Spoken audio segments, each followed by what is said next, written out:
Welcome to the Slop Temple. We pray this video helps. You start by confirming capability and getting a baseline.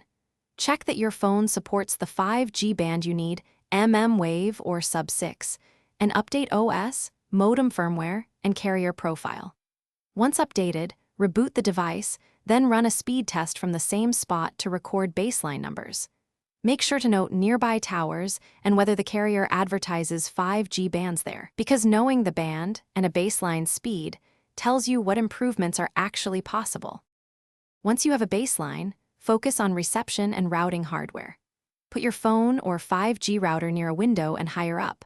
Walls and metal reduce Wave and Sub-6 differently.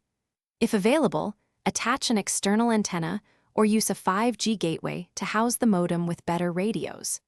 Make sure to change router band preferences or enable carrier aggregation and correct APN settings when possible. These steps raise signal quality and reduce retransmits, which directly increases throughput and lowers latency for real usage. To finish, validate gains and troubleshoot if needed. Run multiple speed tests across times of day and save results. You want consistent improvement versus your baseline. If speeds lag, switch bands manually, toggle airplane mode to force a reattach, or move 10 to 20 meters. Small shifts often find better cells.